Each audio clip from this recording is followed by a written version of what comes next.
Hey guys, ako si Angeline. Nag-aaral, nagvo-vlog at nagnenegosyo. Ngayon nga pala nasa Pangasinan kami. Pero syempre hindi makukumpleto yung Pangasinan trip kung hindi kayo dadaan sa may Our Lady of the Rosary of Manawag Church. Tuwi na nga pala kami neto sa may Manawag Church guys. Pero dapat kung pupunta kayo agahan nyo dahil mahirap talaga sa parking. Itong Manawag Church nga pala guys ay isa sa pinakasikat na church dito sa Pilipinas. Dinadayo at dinadagsa nga pala tong Our Lady of the Rosary of Manawag Church dahil sa performing miracles and granting spiritual people wishes. Dami na kasing nagpunta dito at yung mga kahilingan nila ay natupad. Meron namang may mga sakit at gumagaling talaga ng himala. Habang papunta nga pala kami guys, ayan may nadaanan kaming maraming solar. Grabe, napakarami niyan. Kaliwat kanan yung nakita namin. Thank you nga pala sa Blanco and Padilla family. Dahil sa kanila, nakapunta kami ng Manawag Church nang walang ginagastos. At hindi nahihirapan sa biyahe dahil nakasasakyan. Pag pupunta nga pala kayo guys, pwede kayong mag-waste pero kami hindi na kami nag-waste dahil meron kaming kasama na taga Pangasinan. Nga pala neto guys at nahirapan kami mag-parking pero nakapag-parking pa rin naman kami.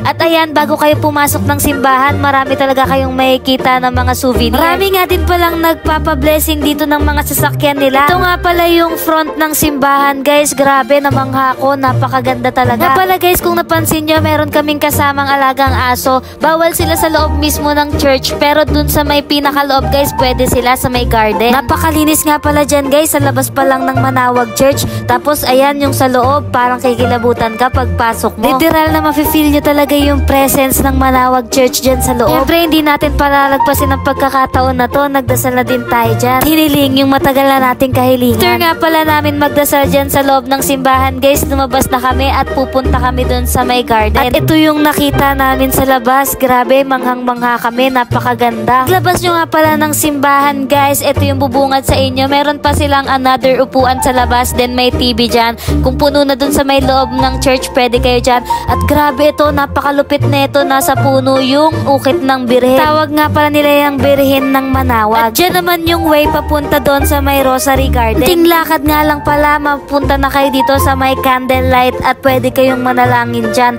Nandyan na nga rin pala yung wishing well nila. Sobrang lawak nga pala nyan guys, as in kaliwat kanan harap likod yung pwede nyong pagsindihan ng kandila. Yung nakikita nyo nga pala guys na parang usok na malabo, hindi yan sa camera kundi dahil yan sa mga kandila na sinisindihan dahil ang dami talagang nakasindi dyan. Meron ulit birhen ng Manawag dyan at dyan sila nagdadasal, naguhulog ng barya. Itong wishing well nga ay usap-usapang marami ng natupad na kahilingan. Kaya kung pupunta kayo ng Manawag Church, wag na wag nyong kakalimutan pumunta dyan. Siyempre hindi na natin pinalagpas yung pagkakataon na to. Humiling na tayo dyan at nagdasal ng pasasalamat. Pag nagdarasal nga pala ako guys, hindi lang puro hiling, nandyan yung pasasalamat. Maghingi na rin ng tawad pero lamang pa rin yung pasasalamat. Kami akong pinagpipray na hindi niya binibigay pero alam ko mas marami siyang binibigay nang hindi ko hinihingi. Kumbaga napakaraming unexpected blessings. Kasama ko nga pala dito, ayan yung mga pamangkin na makukulit ni Kuya Rian. Nag-macho dancer pa nga si Ethan pero dancer talaga yan guys, magaling sumayaw. Matend nga pala kami ng last mass dito guys at dyan na kami sa may labas dahil maraming tao sa loob. Siyempre hindi ko na binidyoan yung buong misa at ito nga nagbabasbas na yung lay minister sa labas. At grabe guys, feeling ko blessed na blessed talaga kami dahil naligo kami ng holy water. First time ko nga pala mabasbasan ng ganito karaming holy water. Grabe. Ayan, sarado na nga pala yung simbahan guys. Pauwi na rin kami neto. Grabe, napakaganda talaga lalo yung experience namin dito sa may Manawag Church. Kasama ko nga pala mag-video dyan guys si Kuya Bino, yung kapatid ni Kuya Rian na engineer. Nung pauwi nga pala kami guys, bumili kami ng famous tupig nila. May mga iba't ibang kakanin din sila na binibenta. May mga suka din na iba't iba ang timpla. Car blessings nga pala nila ay laging after mass. After nga pala namin magsimba sa may Manawag Church, dumiretso kami dito sa may plaza nila sa may San Carlos City, Pangasinan. 2 pesos nga lang pala sa kanila yung baga guys. So tapos meron pa silang malaking San Carlos City dito. Sa plaza nga pala nila guys, maraming iba't ibang pagkain na tinitinda. Meron ding mga non-food. Eto, meron silang buko shake. Sarap nga pala ng pagkatimpla nila dyan. Dito nga pala sa may Pangasinan guys, meron silang paligsahan ng pagandahan ng plaza. Kaya kapag napunta kayo sa ibang barangay, ibang lugar,